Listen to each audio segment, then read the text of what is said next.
Alright, so now the microphone is set up properly. For this one, I'm just kind of going to go through and create a mermaid look, and I will comment as I go if I have something to add to what I have, to the information I have already provided. So I'm doing a more cool-toned mermaid this time, a little more of the eerie underwater vibe than the first one. So I'm going to do some greens and blues, still sparkly though.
Okay, so I have shaded in my cheekbone area.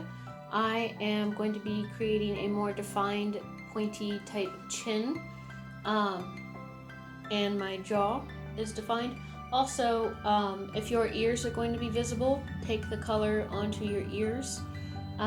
If you're going to be cosplaying or wearing an outfit, take whatever color down your neck to where the costume will stop. Take it down just a little bit past where your clothing will stop, and with the hairline as well.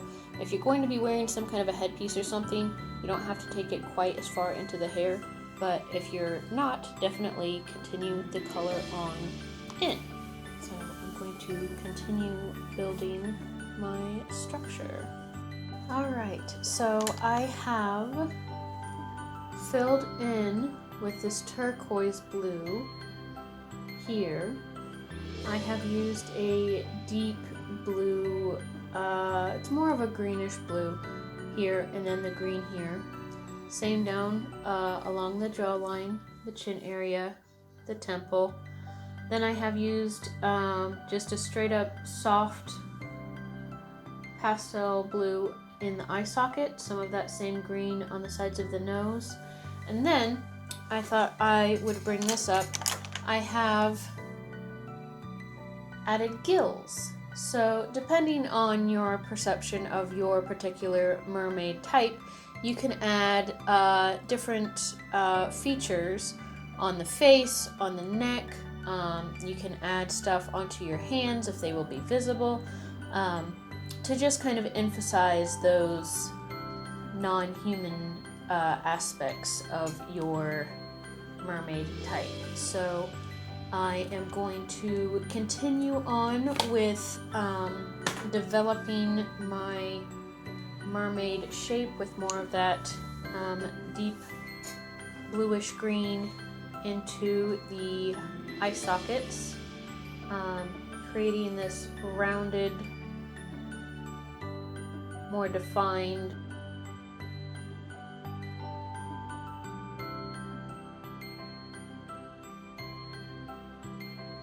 Alright, now I think I'm going to also create a kind of triangular shade for the like nostril area. And this works for other types of non-human noses as well, just depending on the shape and size and placement and everything. You can do skeletons and lizards.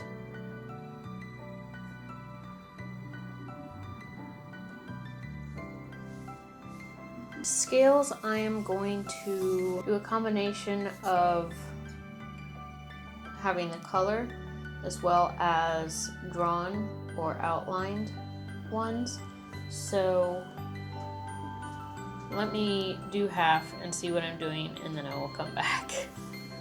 Alrighty, so I figured out what I was doing. I found this Wet n Wild Mega Last Liquid Catsuit metallic lipstick, and I used my flat small packing brush to create scales. Did a cool little design there, and then I had already done this, so I put this liquid metallic eyeshadow on my lid, did a black liquid liner, and then a glitter liner over top of that. That is what I have done so far.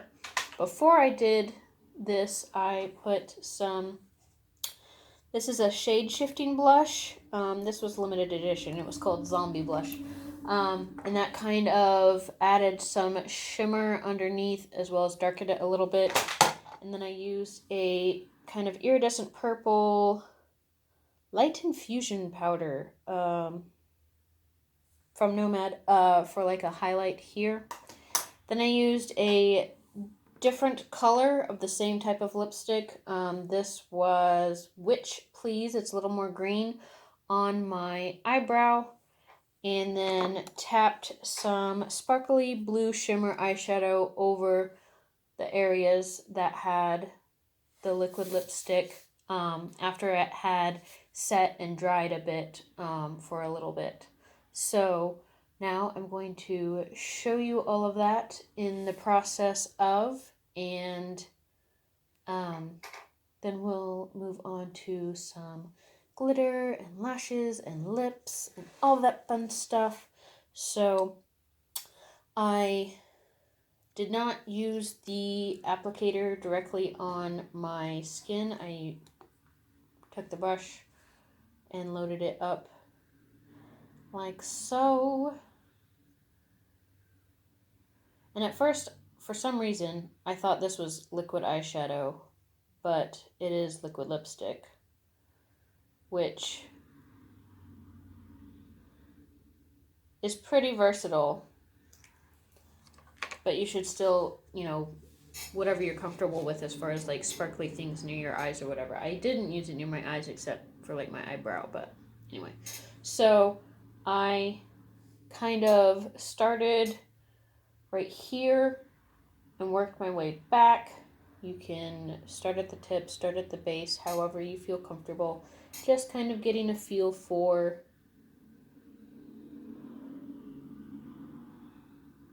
where it should be. It doesn't have to be exactly symmetrical because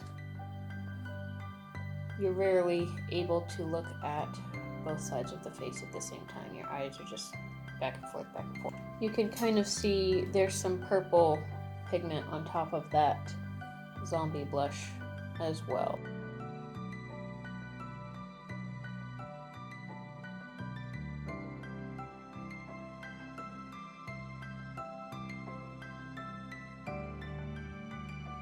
So they're not exactly the same on both sides, but I find that the little irregularities are just as authentic, adding some asymmetry to the look.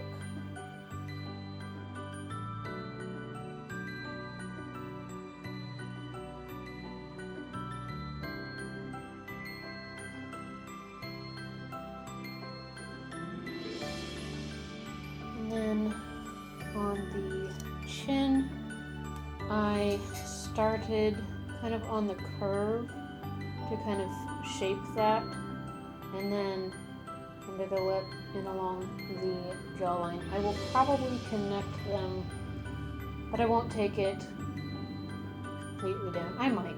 We'll see. We'll see if I get tired of painting scales.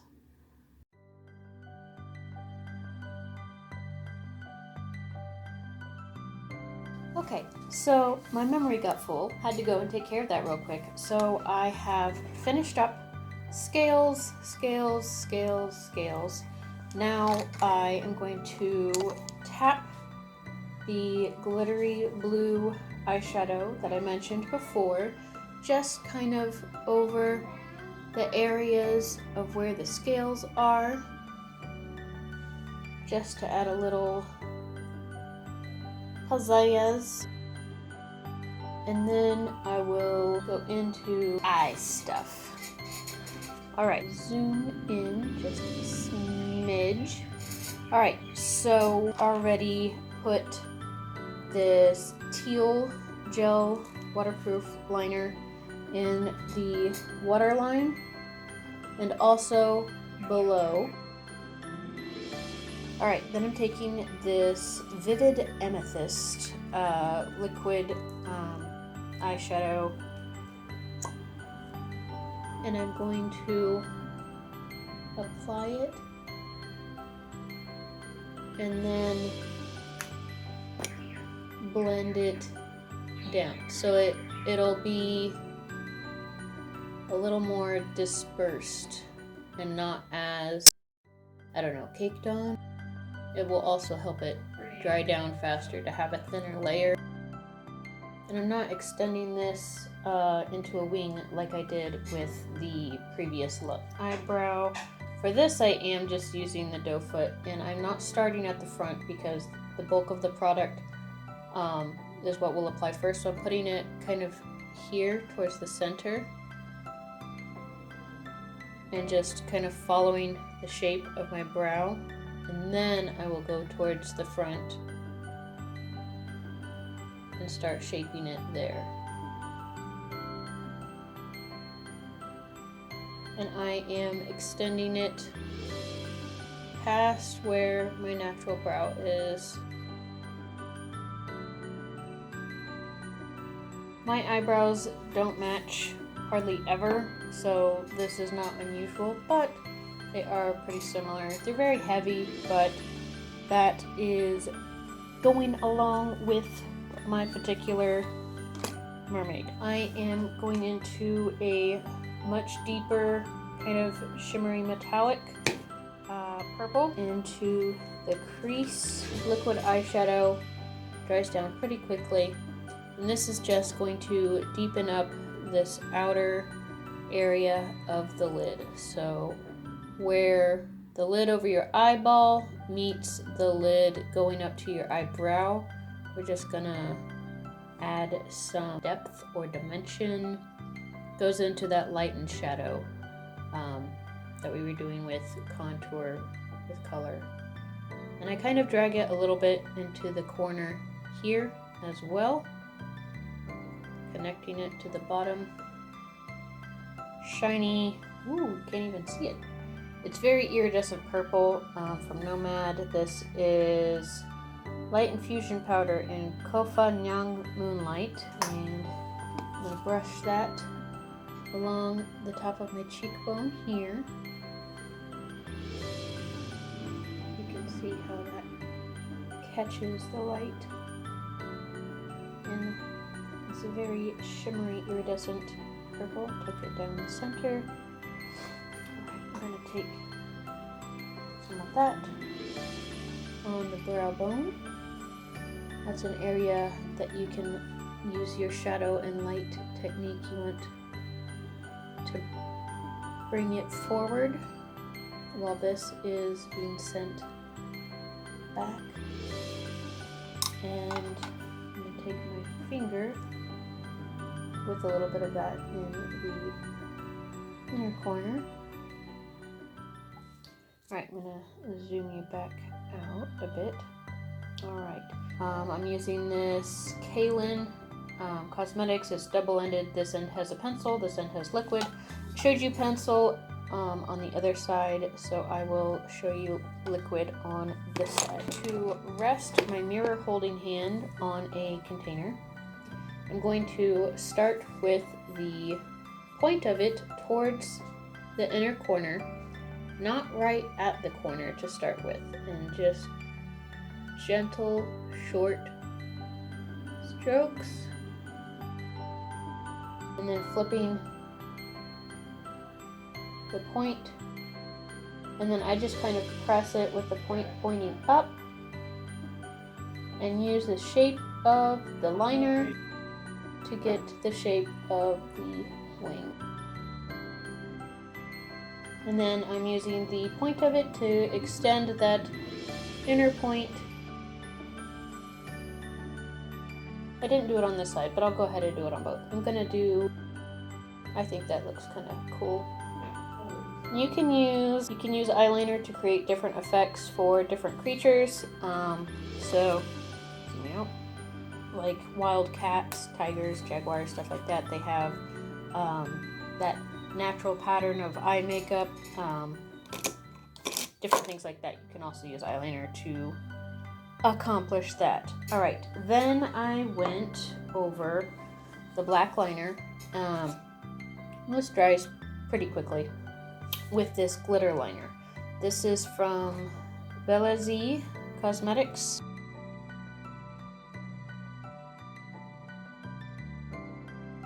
Now I am going to do a little bit more intensive lip shaping. I have some black lipstick, and this is just Wet n Wild Eerie Onyx. Now for me, the black is just going to be a base, but you can use whatever color is going with your color scheme. You can use black as your base as well, or a different color to get it started.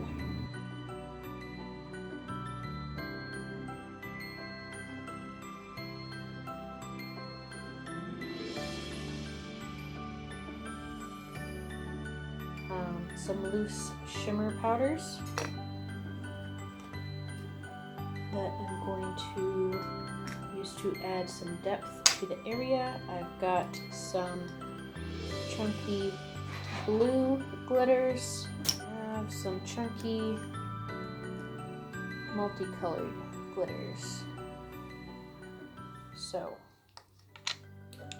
and I also have a iridescent loose powder. So I'm gonna very carefully set that aside. All right, I am going to squeeze some of this on the back of my hand.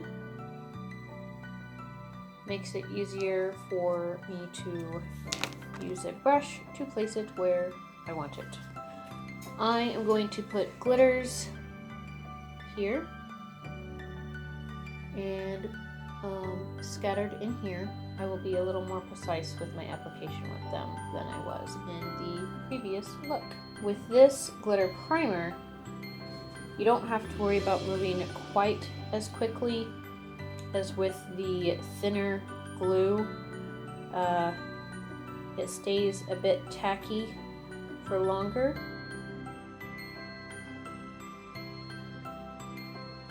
I'm just taking that same brush, which is now tacky from the primer, into my chunky glitters. I'm pressing them just firmly into the primer area so that they transfer from the brush to the adhesive.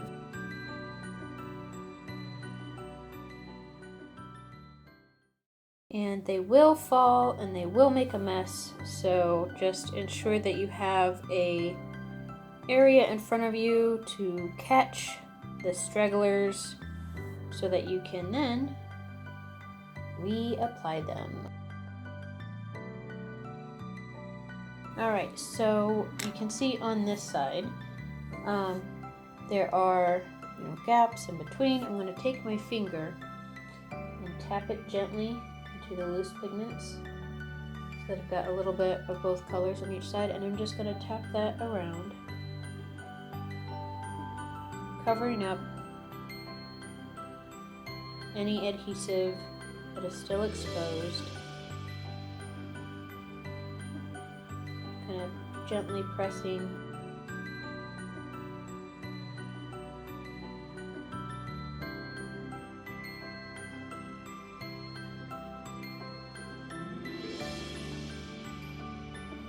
You could also use fine glitters. I'm going to use a different arrangement on my cheekbones, I think. Put the lids on tightly. Okay, I have this biodegradable sparkles glitter Eco Lovers Mermaid mix. So since it says mermaid, I'm gonna go ahead and use that one. So I still have some glitter primer on the back of my hand. I'm gonna take that on that same brush that I've been using and tap it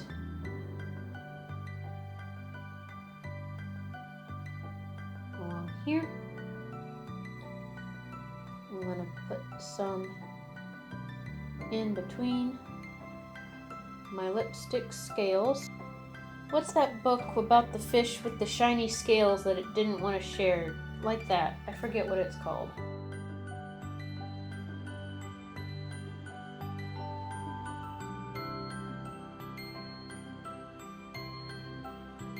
Now this mix has bigger and smaller chunky glitters mixed in. So I'm tapping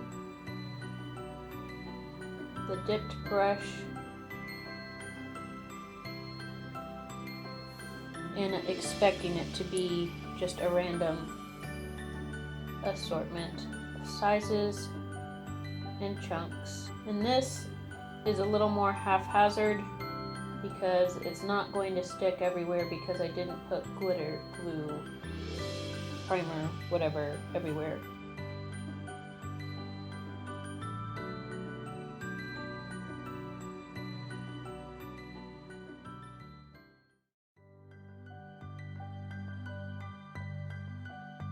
Now I'm going to take a kind of gentle fluffy brush and dip it into my loose iridescent powder, tapping off the excess because with loose powders a tiny bit goes a long way. And then I'm just going to gently dab that into those areas.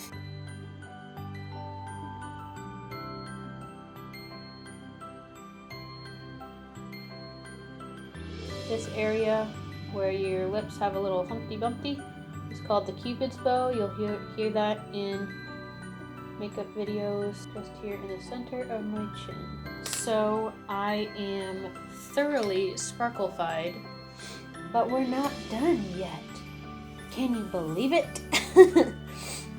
Now, if you wanted to be a more fierce mermaid and you had some plastic vampire teeth, you could pop those in.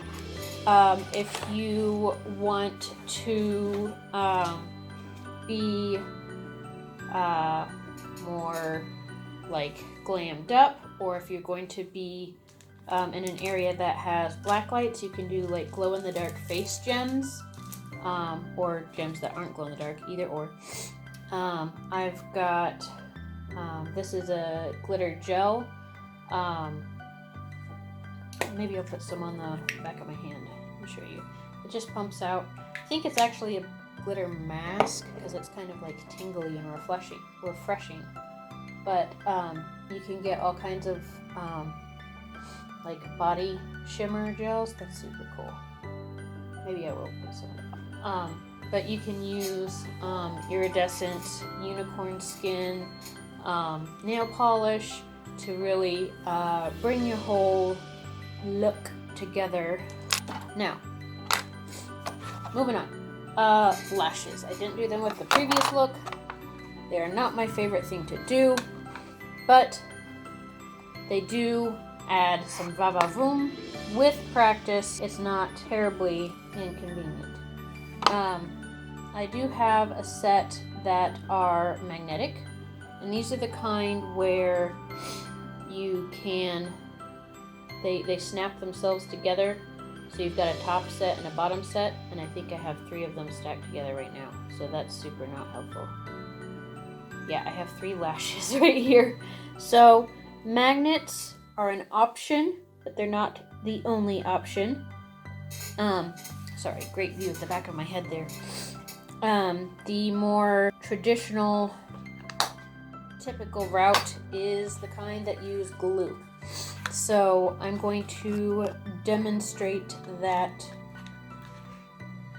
You can wash your lashes after wearing them to make them last longer. Your handling and wears per set of lashes will vary according to what they're made of, how you treat them, all that kinds of good stuff. I am not a lash expert by any means, but here we go. With lash glue, you want to wait to apply it so that it can be exposed to air and become more sticky tacky. If you try and put it on right now, it won't stay. I'm going to go ahead and, since I have done this before, I'm holding it while holding my mirror and mascara. I'm going to put some of that blue mascara on my actual lashes to separate and lift and give a little bit of color in between there. And the glitter liner kind of got on them and stuff. So this is just kind of combing them, so to speak, because this particular mascara has a nice wand for that. I'll show you on the other side,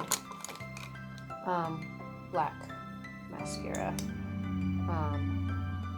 You don't typically need to put mascara on false lashes.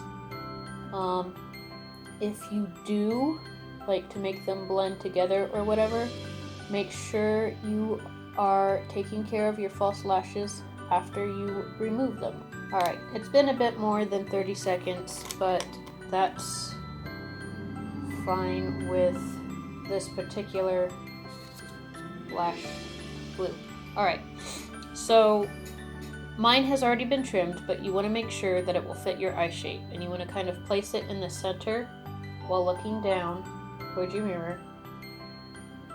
And once you have the center kind of attached or like pushed onto your edge of your lid, you'll take the ends and place those.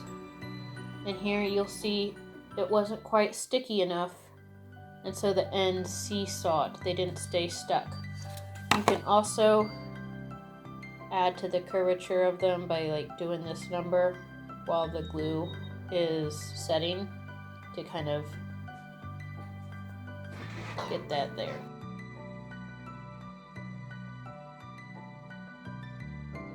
Alright, you'll have seen me going back and forth and back and forth. You want to make sure that they're not too far in or out so that they're not irritating your eyes. And you want them not too far up your eyelid so that, you know, there's a gap between your false lash and your real lash. You want it right snug against your lash line. And then once it feels secure, and you'll be able to tell how it feels, you can kind of press it up just a little to kind of open up your eye, get that wide-eyed fluttery look. So you can absolutely see a difference between false lashes and just mascara. And you can't even really see the blue that I used on this side, like hardly at all. So I'm going to see if the blue shows up on the bottom. It shows up a bit. It's funny because I can feel them tickling my brow bone. So if that's a sensation you're okay with, it absolutely does that. And I wear glasses, so lashes like these, they brush against my glasses and like get like pushed down and stuff. So they're definitely a special occasion type of thing. I will do the other one, but real quick, I'm going to finish the lips. I was going back and forth about doing this, but I really want to. So I'm gonna. I have this melted gold, liquefied gold lip gloss, and I'm gonna put that on my lips.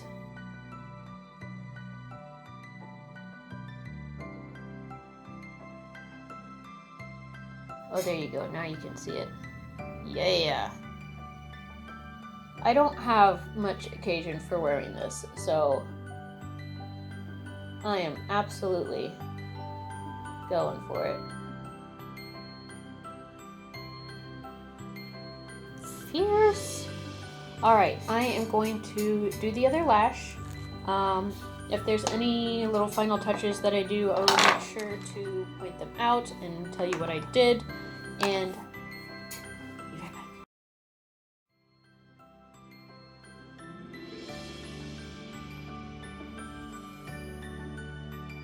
Alright, as you can see, both lashes on. I had a little bit of a trouble with this one, but put some glitter in your hair, put on your outfit, and you're a mermaid.